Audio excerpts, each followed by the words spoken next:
En Radio Portales de Valparaíso presentamos Revelando.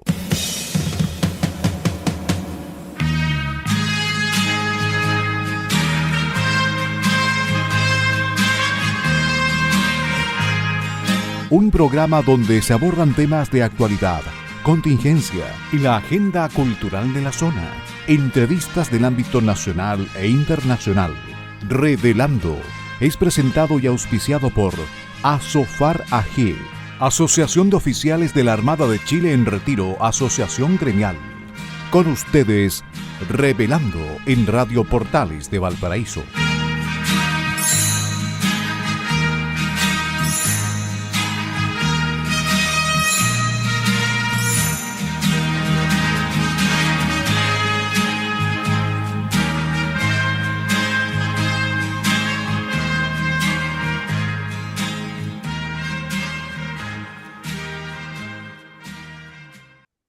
Queridos amigos de Revelando de martes, buenos días para nosotros porque estamos grabando el programa. Muy buenas tardes para ustedes. Hoy con el equipo completo.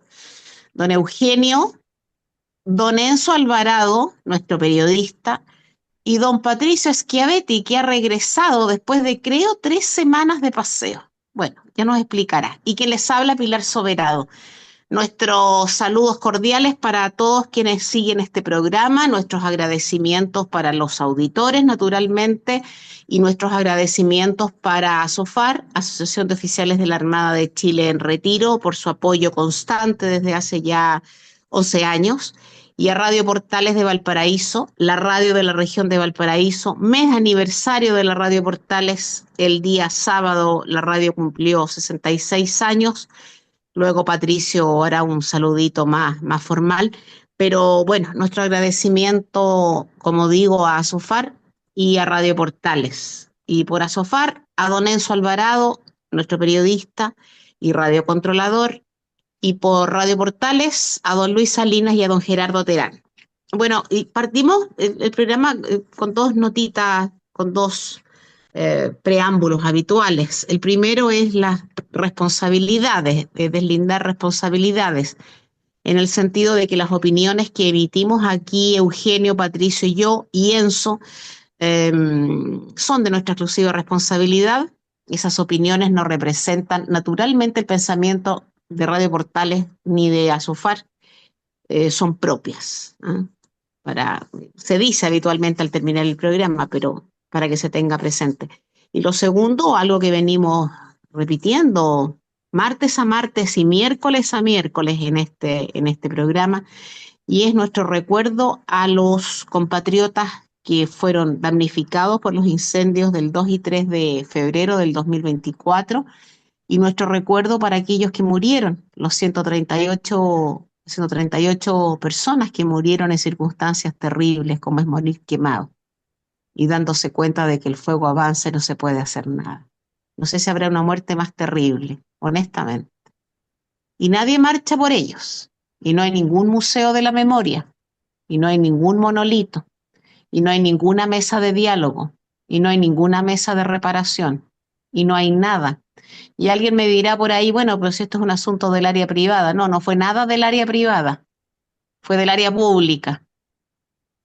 Fue del área pública el inicio del incendio, la propagación por el mal hacer de las autoridades competentes o incompetentes, y ha sido de la esfera pública también el nulo resultado en los avances de la reconstrucción. Esperamos, y como siempre lo decimos así, se la vamos a cobrar al ministro de la Vivienda y a este gobierno la promesa que hizo en el mes de marzo, recién asumido el cargo. 15 meses se dio, se lo vamos a recordar. Pero y la gente del Olivar, la gente de la zona amagada tiene esperanzas porque ha visto a las autoridades en campaña, en terreno, como se dice. Así es que nuestro recuerdo para ellos, para todos, para los que se vieron perjudicados económicamente y para aquellos que se han visto perjudicados moralmente por esa tragedia. Don Eugenio Guerrero de Venezuela y Chile, don Patricio Schiavetti, no sé si decirte de San Paulo, porque como no sé ya qué decirte, pues Patricio. Yo pensaba que estaba en Neptuno, le dije. Buenos días, Eugenio. No sabes la alegría y es una alegría real de volver al programa, saludar a Enzo, que siempre está en los controles, saludar a Radio Portales y los radiocontroladores. Así que partimos el programa con mucho entusiasmo, como es habitual, adhiriéndome a ese pesar por los damnificados de Viña del Mar, Quilpué y Villa Alemana, con esperanza de que el gobierno cumpla su promesa y lleve adelante la reconstrucción. Así que vamos a estar muy atentos al avance de la reconstrucción y seremos críticos si ello no se produce. En un día como hoy, 9 de junio de 1817, quiero referirme a la efeméride que es proporcionada por el general de Carabineros Patricio Gerdres. El director supremo interino, el coronel Hilarión de la Quintana y Aoiz, promulga un bando en la cual se define el diseño de la nueva moneda de la República de Chile.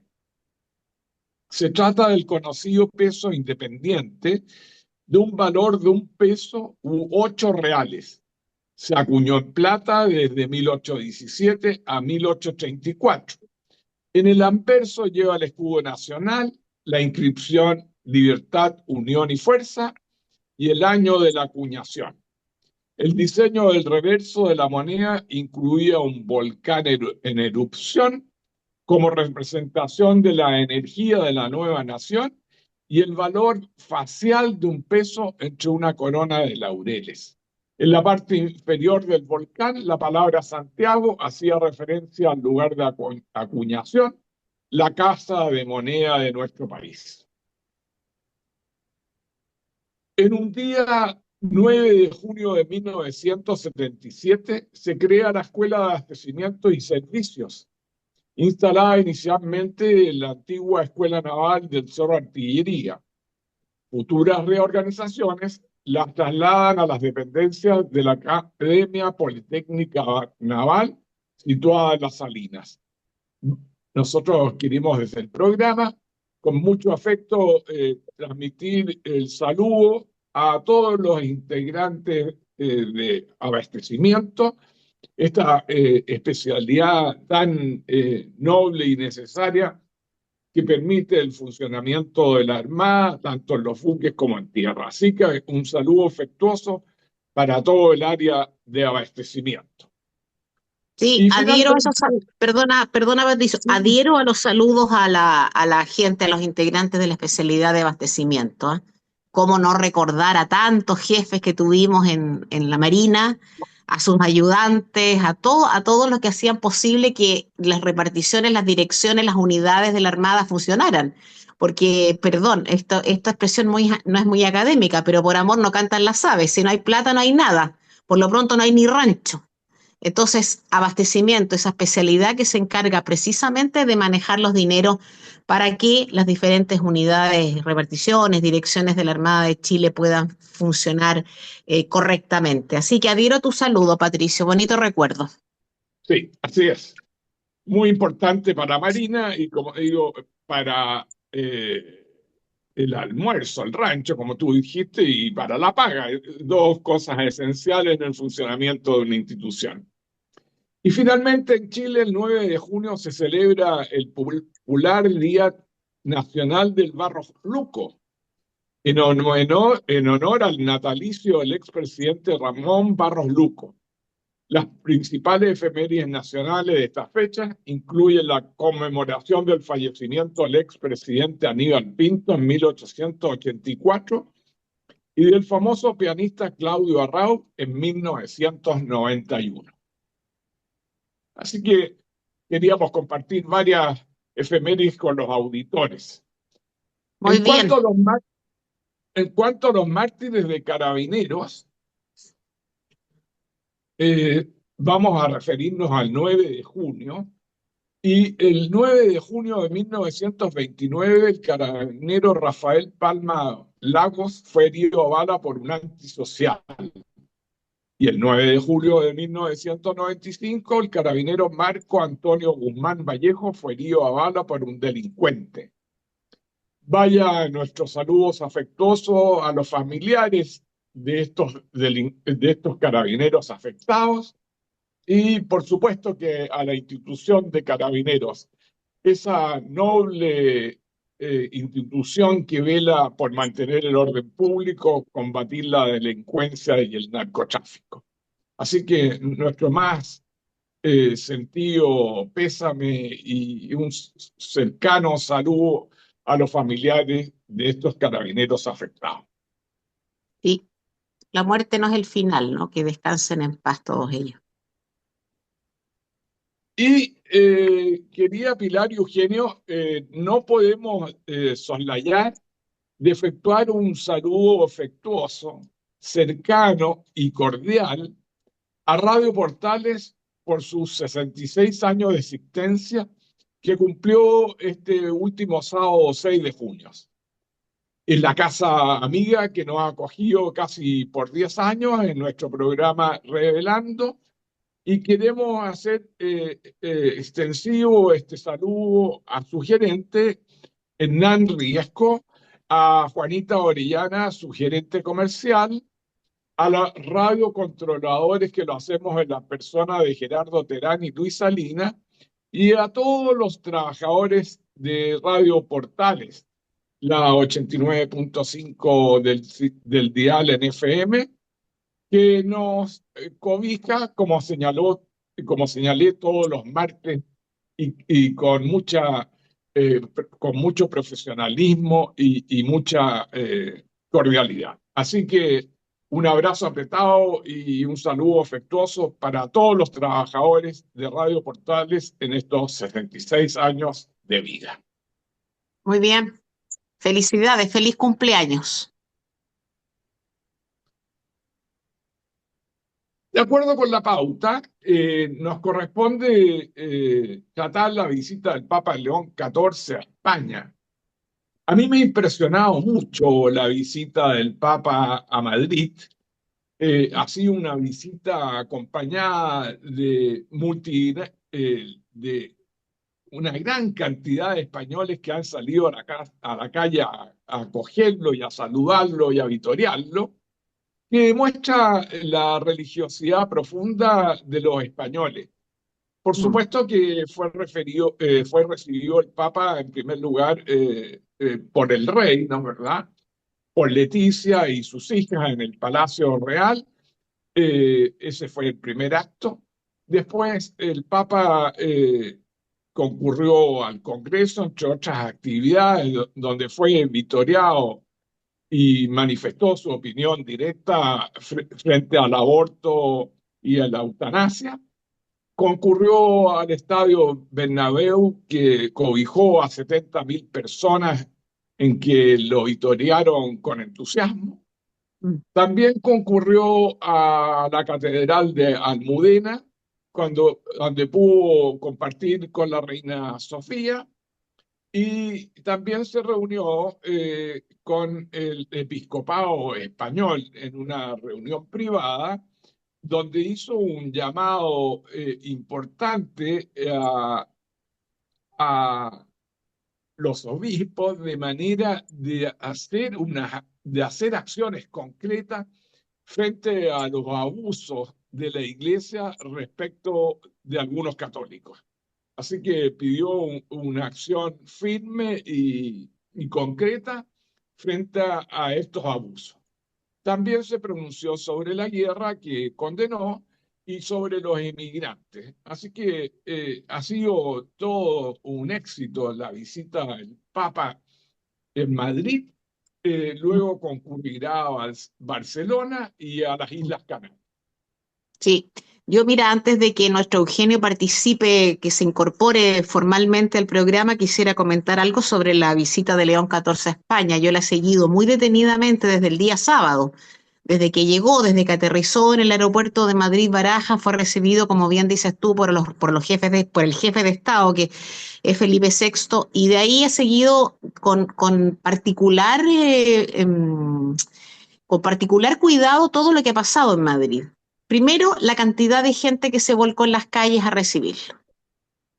la cantidad de gente joven que lo recibió, la cantidad de gente joven que estuvo en la misa de Corpus Christi, que estuvo en la vigilia, que estuvo en el Bernabéu, que estuvo en Movistar Arena, aunque en Movistar Arena fue un encuentro básicamente con el mundo cultural. Bueno, pero eso es otro tema. Me impresionó la cantidad de gente joven, la cantidad de banderas españolas, no había ni una sola bandera que no fuera la bandera española. Cuestión que le tiene que haber dolido en el alma a la izquierda. Y perdón que meta la política en esto, pero tengo que hacerlo necesariamente porque España está gobernada por un gobierno de izquierda y de izquierda muy radical. A los que les molesta la bandera española y les molesta todo lo que sea tradición, la tradición española más esencial. Entonces me impresionó que después de terminadas todas estas actividades no quedó un papel en la calle, no hubo un vidrio roto, no hubo un contenedor quemado, nada. Hubo en la gran concentración, en la gran reunión de 1 millón de personas, hubo 7 personas que terminaron en hospitales por el calor, por la deshidratación, por cosas de esa naturaleza, pero ningún golpe, nada, ningún exceso. Y en relación con el discurso ayer en el Congreso de los Diputados, bueno, fue un discurso de lujo, media hora, de lujo. Además, como habla un perfecto español, nadie podrá decir que no se le entendió nada, salvo los catalanes que siguen con la tontera de que hay que hablar en catalán. Habló de cosas fundamentales. Primero, de la importancia que ha tenido España en ser el vehículo de la religión y de la lengua, el país que ha comunicado continentes, el país de la tradición cristiana, el país forjador de grandes hombres que han dado tradición y cultura a a muchos países. Habló de su oposición absoluta al aborto y a la eutanasia. Y el gobierno de Pedro Sánchez quiere que el aborto sea un derecho establecido en la Constitución política. Y habló además sobre el derecho preferente de los padres a educar a sus hijos, cuestión que también va en contra de lo que piensa el gobierno socialista de Sánchez. Entonces, el Papa hizo un discurso como tiene que hacerlo un Papa, pero si el Papa, aparte, es jefe de Estado naturalmente, jefe del Vaticano, que es un país, pero para nosotros es el gran líder espiritual, es el que tiene que marcarnos las pautas, que luego bajarán a las conferencias episcopales, pero primero él tiene que marcarnos las pautas. Y habló de la guerra, pero no dijo que está en contra, o sea, está en contra de la guerra naturalmente, pero entiende, evidentemente, obviamente entiende que hay derecho a defenderse de la guerra, pero que la guerra no puede usarse como medio para dominar nada más, que es lo que ha hecho Rusia con Ucrania y de alguna manera Estados Unidos a Israel con Irán, independientemente del tema nuclear. Entonces, fue muy importante y me llamó la atención, por último, los 10 minutos de aplausos al sumo pontífice, a su santidad en el Congreso.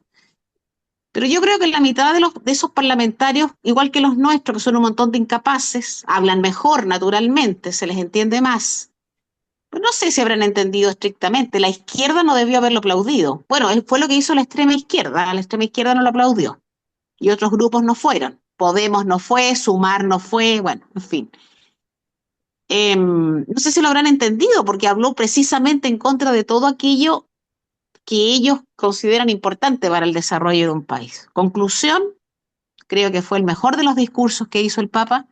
Me gusta además que sea del Real Madrid, porque dijo que como Papa era partidario de todos los equipos, pero como Prevost era partidario del Real, le gustaba el Real Madrid.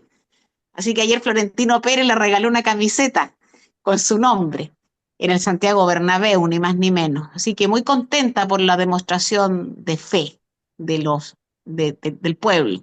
Es probable que muchos no entiendan nada tanto del catecismo y la Santísima Trinidad, pero no importa. Ahí estuvieron con el Santo Padre. Y a ver lo que pasa hoy día en Barcelona, porque nosotros estamos grabando temprano, pero hoy día está en Barcelona. Y como en Barcelona hay que hablar en catalán, no sé. Vamos a ver. Ya, perfecto. Bueno, ya después de lo que dijo Pilar, es difícil aportar algo, pero estuvo muy bueno.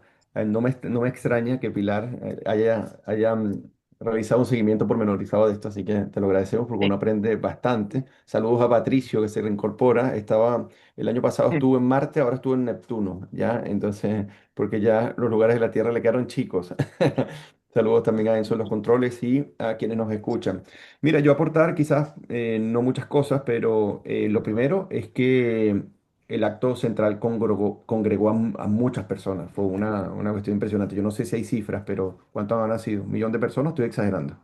Dicen que 1,5 millones, 1,4 Menos. mil personas. 1.200.000 personas en la En la plaza de misa Cibeles. en Cibeles, en la misa de Sí, Exactamente. Cibeles de Corpus Christi, las cifras son alrededor de 1.200.000 200 personas. exactamente.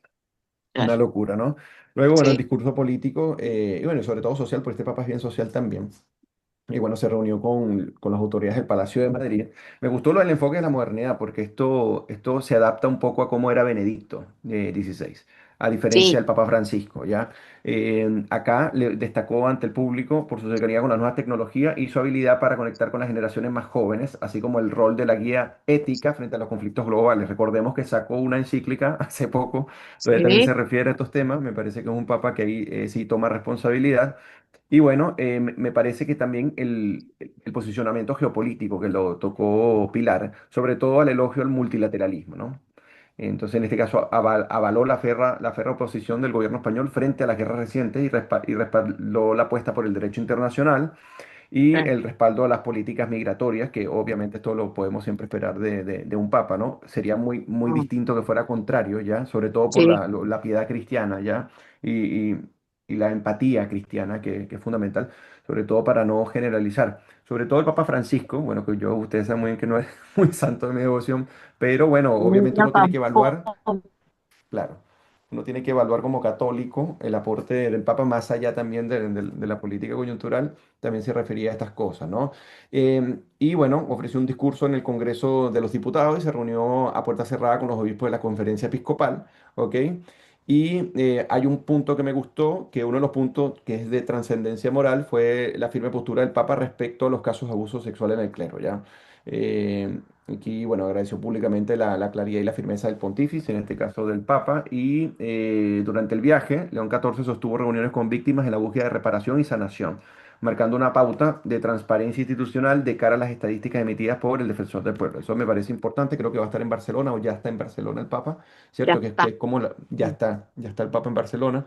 Y bueno, fíjense que a pesar de que tengo algunas diferencias con el Papa, igual, bueno, nosotros estamos congregados como católicos, que tengo entendido que acá, tanto Patricio como tú y yo somos católicos, no sé si Enzo, eh, nos atenemos a un conjunto de reglas, una institucionalidad. Y me gustó, cierro con esto, que el mundo cristiano y sobre todo el católico está volviendo a crecer, ¿ya? Sí, Las personas se están dando cuenta, y yo creo que esto es un diagnóstico muy positivo de mi parte, se están dando cuenta que el tener no te hace ser, ¿ya? Porque hay personas que piensan que son en la función que tienen, ¿ya? Y eso. el ser en sí mismo es un fin. La persona está dotada de dignidad, de espiritualidad y de trascendencia. Recuperar la trascendencia en un elemento tan firme como es el catolicismo, que tiene siglos de desarrollo, milenios de desarrollo, y que se inspiran en la persona más importante que ha dado la humanidad, que es nuestro Señor Jesucristo. A mí me parece que es fundamental que este revival esté, porque las instituciones humanas no son perfectas, perfecto era Jesús. Y bueno, lo Sí, pues. importante es que se comporten precisamente para ir resarciendo, sanando, y que ojalá la ética cristiana siga expandiéndose por el mundo entero y que este Papa tenga mucho éxito en su gestión. Muy bien, muy bien. No sé qué vamos a opinar con respecto a la reunión que tiene el viernes en Tenerife Sí. con los inmigrantes. Pero como tú bien dices, no puede haber un papa que esté en contra de la inmigración. Eso no Sí, puede ser. sí, es muy raro, Es sí. imposible. Tú eres inmigrante, Eugenio, aunque tenga doble nacionalidad. Sí, claro, Patricio es de familia inmigrante. Yo también lo soy. claro. Cuidado con esto, que hay que tener Sí. cuidado. Bueno, vamos a la pausa musical y seguimos en lo de Michael Jackson porque como la película sigue siendo top 10 absoluta y el tipo habrá tenido sus sombras, pero tuvo muchísimas luces, decidí poco democráticamente que escucháramos una canción del año 79, cuando yo tenía 17 años, que es del quinto álbum producido por Michael Jackson, que es Off the Wall.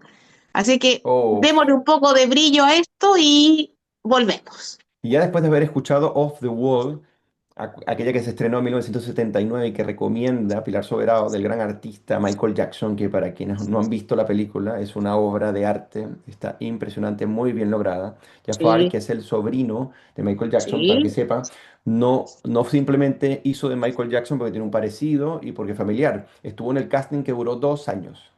Duró sí, 2 años el casting, o sea, sí, para ser seleccionado fue dificilísimo, como se dan cuenta, es una producción cinematográfica que tiene mucho presupuesto y que ya se promete una segunda parte.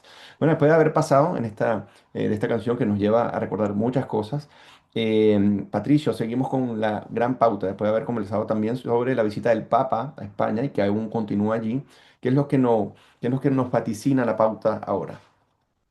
Sí, mira, me voy a permitir, porque es una noticia de última hora, salirme de la pauta y compartir con los auditores el exitoso resultado de la detección de drogas en el día de ayer que lograron las autoridades chilenas a través de la Policía Marítima, logrando el mayor decomiso de drogas en la historia del país, incautando más de 100 toneladas de cocaína y ketamina.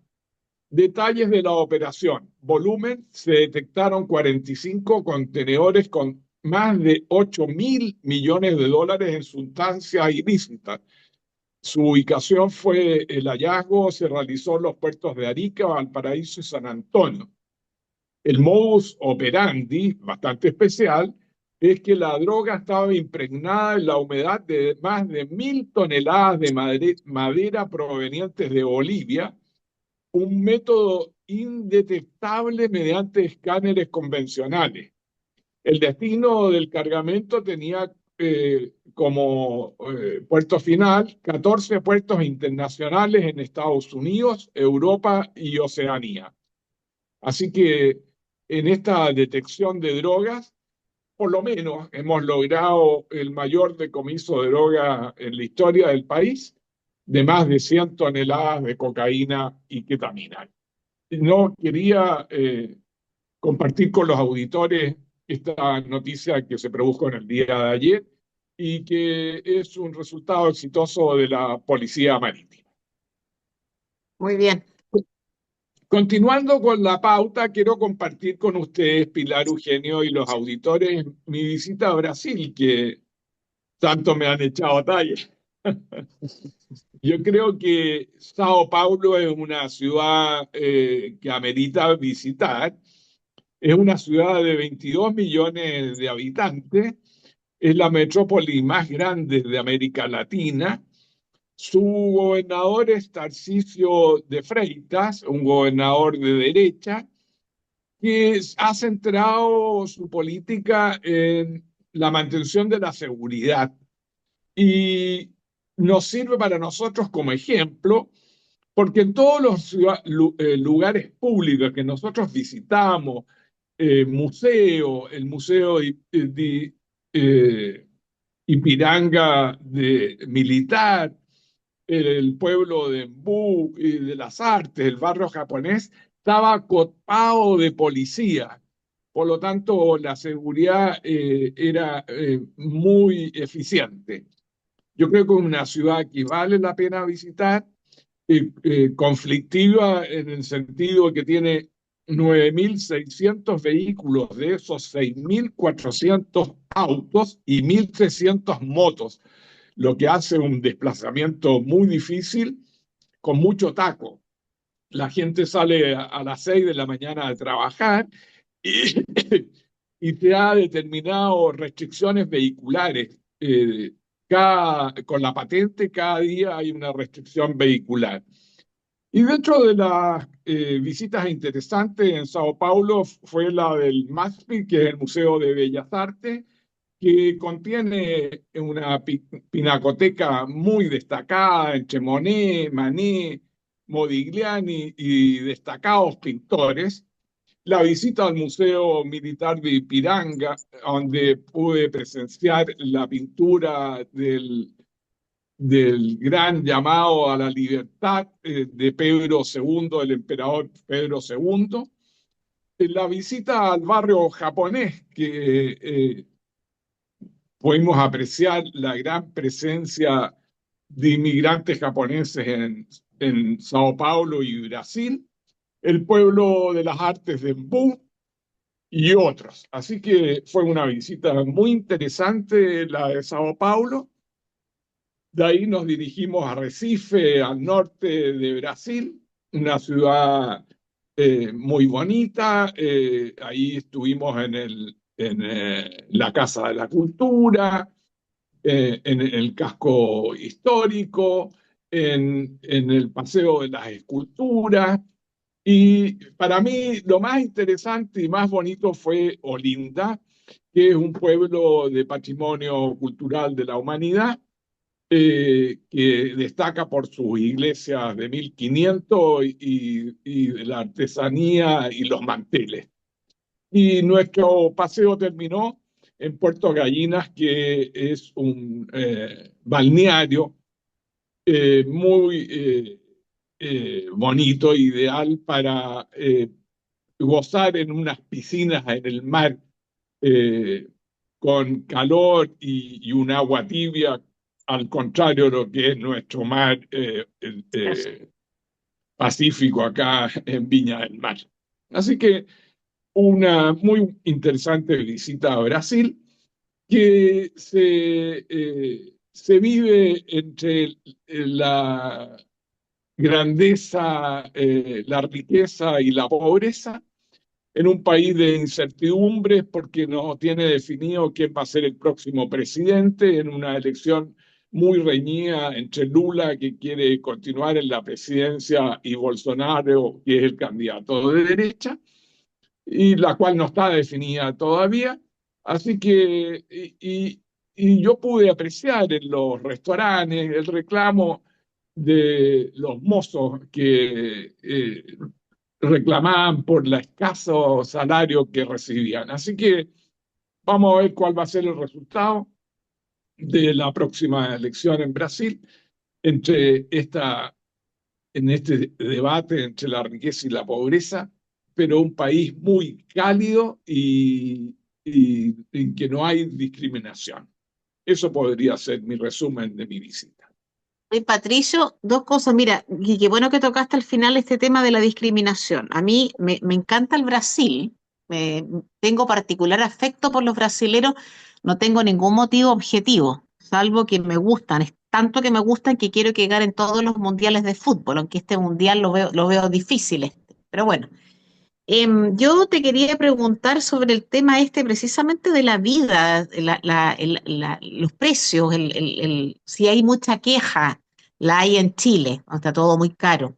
Si esa queja existe en San Paulo, y además tú dices que no hay discriminación y dicen los brasileros que sí la hay. Los brasileros con los que uno conversa dicen que sí hay discriminación, aun cuando hay un crisol de razas ahí, pero dicen que la hay, ¿no? ¿Tú no la notaste? Mira, a lo segundo yo no noté esa discriminación. Yo creo que conviven muy bien blancos y de color. Eh, no hay conflictos tan presentes. Nosotros Ya. visitamos la universidad, hay mucho intercambio entre las personas, hay presencia de respeto y bueno, y tú sabes que hay una norma constitucional contra la discriminación, Sí, pues. que lo pudimos apreciar con el brillante chileno que salió de desmadre contra una morena, ¿no? ¿Verdad? Y que terminó insultándola de mono, digamos. Entonces, hay Moreno, una no era norma, morena, era moreno. sí, era moreno. Entonces, hay una norma constitucional que lo prohíbe esto como delito. Pero sobre eso hay un pueblo alegre, cálido, que tú haces preguntas y te contesta, te indica dónde ir. Es decir, yo encuentro que es un pueblo cercano. Y en cuanto a la situación económica, nosotros fuimos al supermercado en Recife porque estábamos alojados en un departamento, en un Airbnb cerca de la playa. Y mira, los precios estaban similares a Chile, diría yo. Ya, En ya. lo que es queso, jamón, mantequilla, leche, café. yo diría que los precios eran similares a Chile. El real está 195 pesos, ¿ya? Ya, Y un transporte, un Uber era barato, costaba 100 reales, ¿ya?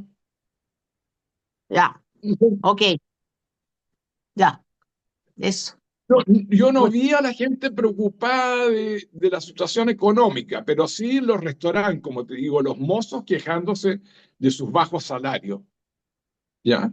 Y vi gente en las calles tirado sobre cartones en una condición de pobreza Ya, impresionante. Eso se ya, aprecia en la ciudad, ¿ya?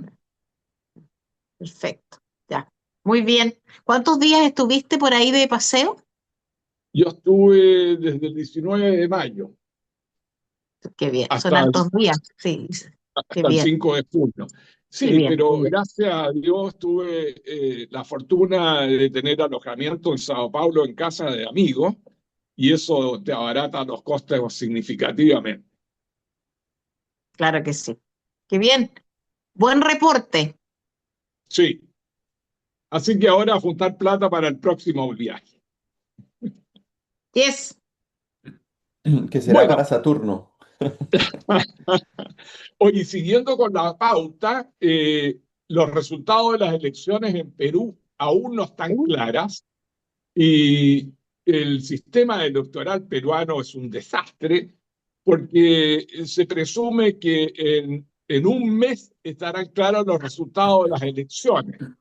Hemos visto que ha ido subiendo el candidato de izquierda Sánchez, Roberto Sánchez, sobre la candidata de derecha Keiko Fujimori, y en los últimos escrutinios estaba 40.000 votos sobre la candidata Keiko Fujimori. Pero faltaban los votos del extranjero, que son aproximadamente 400.000 votos, tanto de Chile fundamentalmente, Argentina y Estados Unidos. Faltaban algunos votos del sector rural, que es más pro Roberto Sánchez. Los del Sí, extranjero son votos pro Keiko Fujimori. Y hay votos objetados, que también hay que esperar el resultado de esas objeciones. Así que aún no hay claridad del resultado y tenemos una junta de la oficina electoral muy desastrosa y muy lenta para tener claridad de qué es lo que va a pasar en definitiva en Perú. sí. Eugenio. Bueno, sí, el tema con respecto a que como Fujimori Sánchez es un tema bien grave, porque yo no sé si ustedes sabían, pero este candidato de izquierda quiere hacer una asamblea constituyente.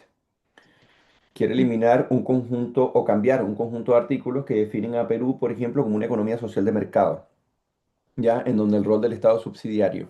Quiere cambiar todo esto porque quiere planificar la economía, ¿ok? Quiere instaurar un régimen donde el Estado controle de manera significativa porque no está de acuerdo en que el mercado oriente la economía, ¿ya? Entonces, entre ellos, obviamente, ustedes saben cómo es la estructura política que aquello se da, ¿no? Estos resultados obviamente asustan porque faltaban, como bien decía Francisco, el voto por correo y del Mm, extranjero.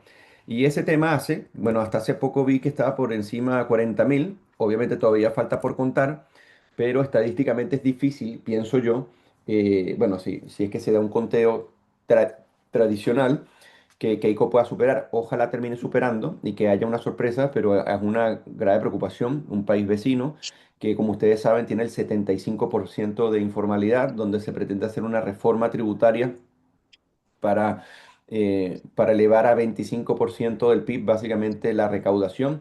Y esto obviamente como tú recaudas en la formalidad. La única forma que tú logres esto es martillando a punta de impuestos a los que sí pagan. Y lo que va a ocurrir es que la claro, informalidad puede aumentar. Entonces, todas estas propuestas demagógicas, populistas, de izquierda colectivista que tiene este candidato, son muy peligrosas para el Perú y su estabilidad, después de una estabilidad que a pesar que no es política, pero sí económica de manera significativa y que venía creciendo, se vaya a estancar. Entonces es un peligro no menor. Bueno, recordemos que los últimos candidatos de izquierda, menos mal que no han podido atentar, por ejemplo, contra la independencia del Banco Central, contra el sistema financiero monetario que tiene, en este caso, Perú, que es una de sus anclas, si podríamos decir, para mantener la estabilidad. Pero bueno, ahí vimos lo que pasó, por ejemplo, con Pedro Castillo, que también le gana a Keiko, no sé si ustedes se acuerdan, no duró Sí, mucho, sí. también era un candidato comunista, claro está. eh, no tenía ni siquiera las condiciones psicológicas para poder ser un presidente, pero bueno, así mismo ganó.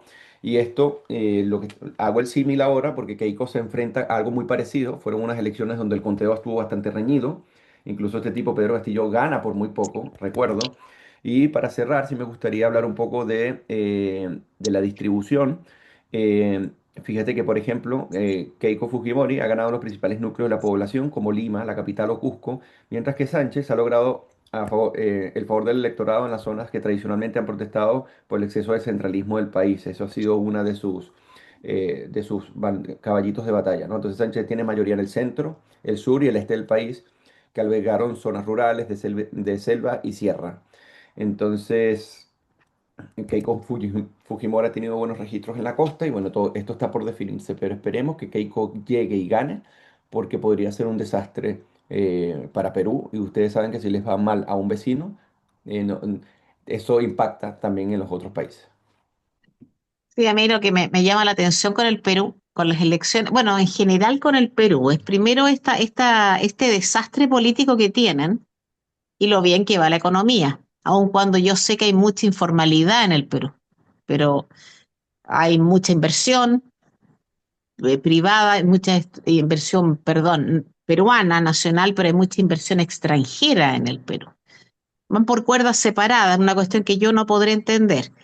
Y lo segundo que me llama la atención es cómo en el Perú, como dijo Rodríguez Elizondo, el Perú es un país desmembrado, a diferencia de Chile, que es un país que no es desmembrado. El Perú es un país desmembrado y la prueba fehaciente de eso es lo que pasa con sus candidatos. Yo pensaba ayer o antes de ayer, o sea, después de las elecciones, decía yo, supongamos que gana Keiko Fujimori.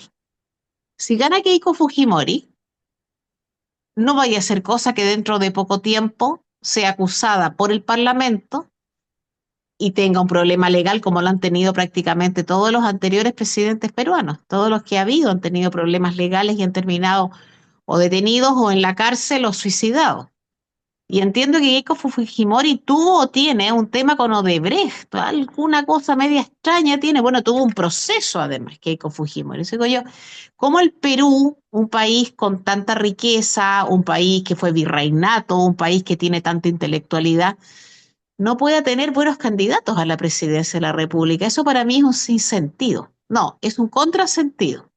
No lo entiendo.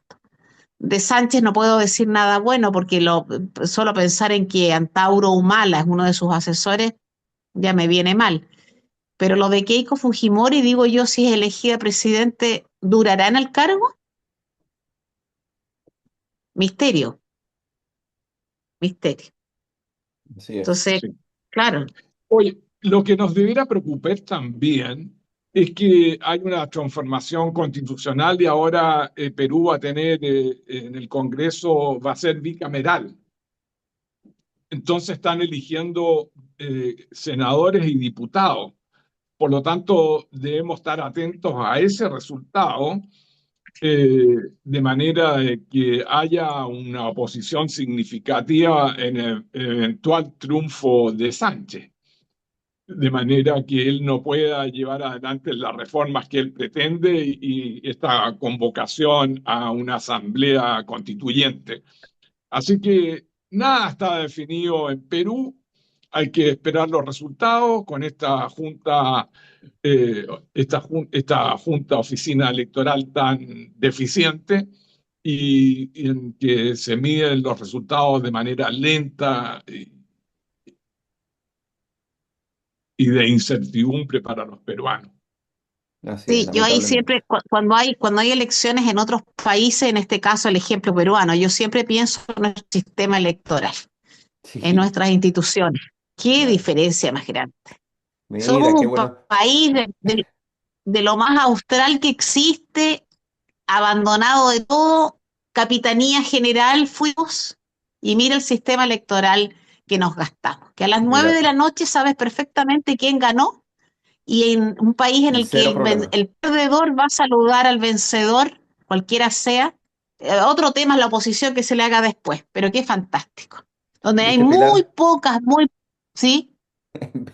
¿Viste por qué mi admiración por las instituciones? Sí. Ahí te la concedo absolutamente, totalmente. Aquí no hay reclamos por cosas raras con los votos ni porque se perdieron las urnas. Esas son cuestiones que de repente se le ocurre a ciertas personas medias pasadas de revoluciones, pero eso en Chile no pasa. Entonces, no, fantástico. Pensando sobre todo en el Perú, en el mismo Estados Unidos, ¿se acuerdan cuando ganó Bush? Ganó por una decisión el tema de Florida, que fue un desastre, una vergüenza. Bueno, a nosotros no nos pasa. Queridos amigos, tenemos que irnos, así que muchas gracias. Bienvenido, don Patricio Schiavetti del Brasil. Felicidades a Radio Portales de Valparaíso. Enzo y Eugenio, Patricio, será hasta el próximo martes. Auditores, buena tarde. Muy buenas tardes. Hasta luego. En Radio Portales de Valparaíso hemos presentado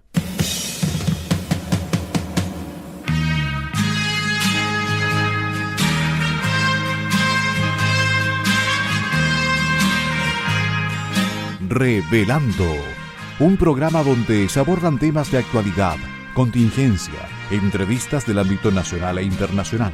Revelando es presentado y auspiciado por Asofar AG, Asociación de Oficiales de la Armada de Chile en Retiro, Asociación Gremial. Sintonícenos en un próximo programa. Buenas tardes.